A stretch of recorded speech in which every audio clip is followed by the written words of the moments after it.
Girls and guys, welcome back to the YouTube channel. So, we've got another Fiat Coupe 20 valve turbo. Now this one left me in a bit of a state of confusion. So it's in for a few jobs, just picking up something else now. It's in for a few jobs. We had it in recently for a full service and a few bits. I said to the customer, just, heads up, just keep an eye on your cam belt and everything like that. And what he said back to me won the internet for me. He said, oh, cam belt, when should that be done? Just went over, it should be every 5 years. He goes, I've had the car for, as we've confirmed on message, for 15 years. Yep, never had the belt done. Never. So 15 years, this has been on a cam belt. So we're all kind of on tenterhooks on how that belt's going to look. And he is one hell of a lucky customer, I'm not going to lie. That is seriously lucky. It is completely standard, unmodified. When I say completely standard, it is an aircon model. It has got a whopping 72,000 miles on it. So she is still a baby. But yeah, obviously it's had a rad, it's had the standard stuff, but never a cam belt. So while it's here, we're doing cam belt, water pump, 2 top mounts because it's got the dreaded boom, boom, boom when you turn the steering. So I am excited. So I've got this 20 valve turbo still, this plus. This will be back on the channel again because it's got something else going on with it. Found another little issue, a little bit of a noise that we're not happy with. So it looks like they're trying to kiss. It's lovely. So we'll put crystals to one side. That's just on condition charge. Now we are on to this bad boy. We can do the top mounts and then start stripping it down for the cam belt.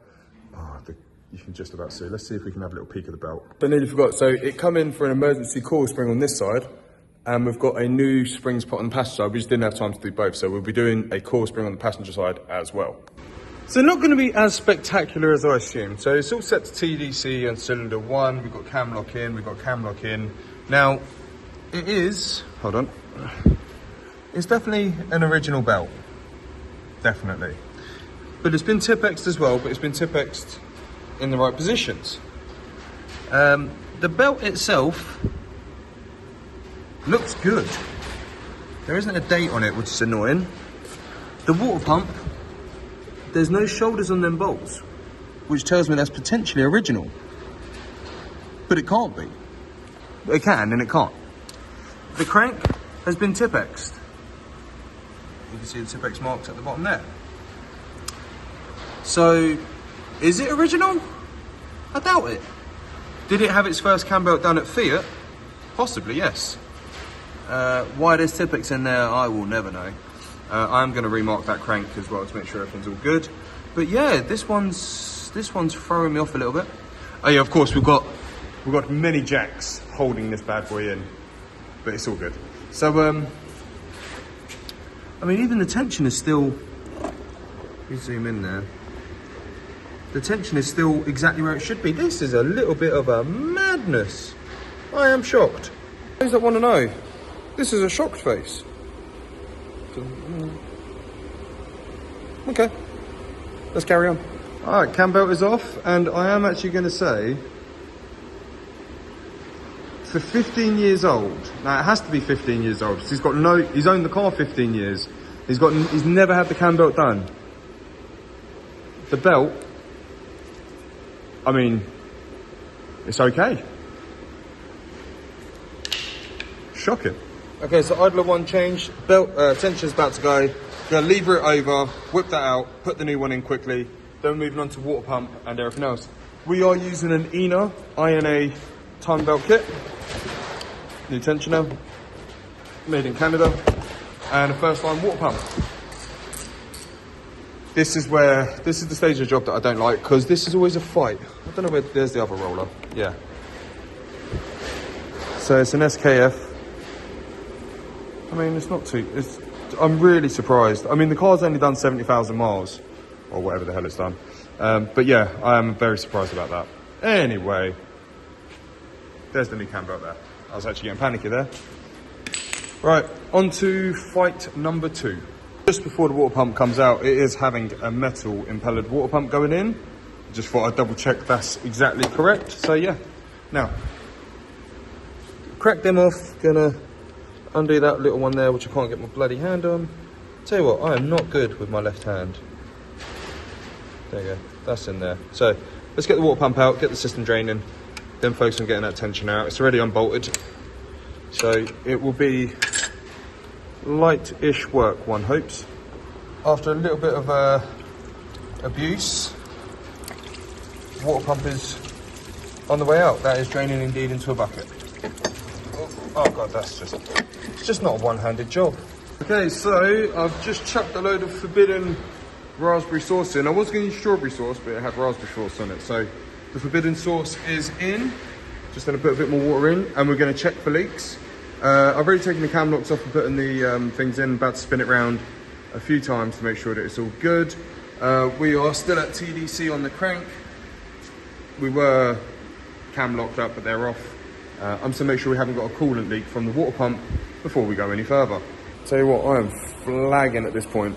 These jobs are mind-bending. So I think it's very much time for a coffee, because I'm knackered. And look, an old school 155 picture, and a Fiat Coupe picture as well. Spun it round 3 times, everything's all good. Time to get everything off. Double check the cam locks are where they should be. The crank is where it should be. I'm feeling cranky. Yep, I went there with that pun. Now, time to box it all up. I'm not even gonna lie, man down a little bit. So I've just reconnected the gearbox engine mount with a long 17mm bolt. Apply loads of grease. But when you get up, look what's perfect head height. I say head because one of my heads got injured. Had to have a little breather about that one. No, that was not enjoyable. Now let's do the driver's side gearbox mount. Okay, that was the crack that was heard around the world. So we're going to do the gearbox side now, engine side now, and then all the engine mounts are on. They've got to go underneath and do the other engine mount. I'm in pain, people. Okay, it's all back together. Batteries connected, auxiliary belts in, shock absorbers I'm doing in a minute, and just a couple of turns of the ignition for good measure. Ooh, little squeaky squeaky. Nice. Purring. Yes. I do love a 20 valve turbo. I do love a 20 valve turbo. Okay, so I'm happy. It's happy. We're happy. Still no engine management light on, which makes me happy. And I don't know if I put it in there earlier, but the mileage on this little puppy is just 72,000. Oil pressure nice and strong. Lovely jubbly. So, shock time. So the reason why we're changing the shocks, I'm gonna get my glamorous assistant, who's over here, to come and help me because I can't do this with one hand. So, we've changed the top mounts because one of them was just seized solid. Right, so that's the plastic top mount. These should spin with the bearing. This one does not. Oh, there you go. It's fixed now. We'll put it on, it's good for another 20,000. Only joking, that is going in scrap. That was locked solid, causing the horrible boom, boom, boom noise every time you turn the steering. Yeah, my assistant did not want to be on the camera there, but 2 new shocks, top mounts, in and on, shock absorbers going on, then we're going to be ready for a road test. Well, bonnet's back open, heart attack was had. So this has had a fuel pump issue previously. I'm starting with the good bit. So when we were on road test, it decided to yet again cut out. So after doing the cam belt, the car just violently come to a stop. It's safe to say the cam belt is fine, even though my initial panic was real. So guess what I've got to replace? Yes, I'm back in the fuel pump again. Joy of joys. All right, fuel pump's back out. And as I'm in a bit of a rush to get this done, because the customer wants the car back, disassembled. This is a mess, ignore that. The old Originale Bosch fuel pump is out. Now we've got a replacement one to go in. I was just having a look at the bag. It's pretty filthy, so I'm going to clean all this up and get it all very nice, and then reassemble and put it back in. Right, new fuel pump's on. Going to rest this just here, and that's going to work when I put the ignition on. So 3, 2, 1.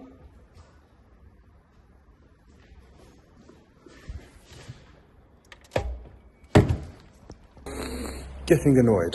So, new fuel pump is in. Just connected it up. And when you turn it on, nothing. She's still dead. So, I've done the obvious. Check fuses, check relays, this, that and the other. I can potentially see myself doing a 12-volt pump mod on this very, very soon because there's a wiring breakdown somewhere. And before you check, it's not the inertial switch. I've already pressed that button and that's fine. I've just got no power to the pump. None at all. I'll show you. Right, phone nicely wedged. So when you turn it on, the pump should go me and kick into life. So now ignition off. Ignition on. Nothing. Nothing. Absolutely dead. I don't know if you can hear me there, which is annoying. So let's get wiring out and find out what's going on. Okay, cool. So we have success. Turns out I didn't actually need to take the fuel pump apart and replace the fuel pump, but we've done it because that's fine. Initially, that's where my brain went. Turns out the fuel pump relay failed. At this moment in time, anyway. I will show you. This is how we all are. Obviously, everything's stripped for testing. Now, if we come down in here, obviously there is the yellow connector of doom that Joe from FCSS reminded me about. It's been a while, people, so don't judge me. This one on the grey block, the fuse was fine. This relay had crapped itself, which is this one here. It's an original Bosch 30 amp, 12 volt, ends in 112. Spare relay, whacked in, 30 amp, exactly as it should be.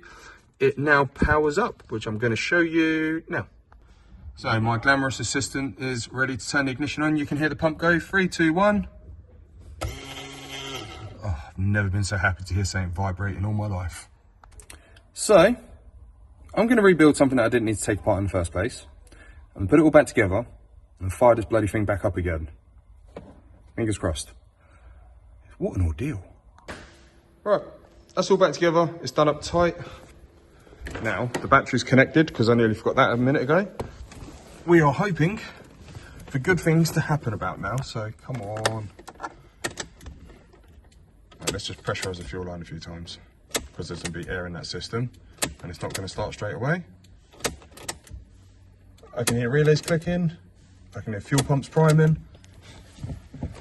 One more. Let's go.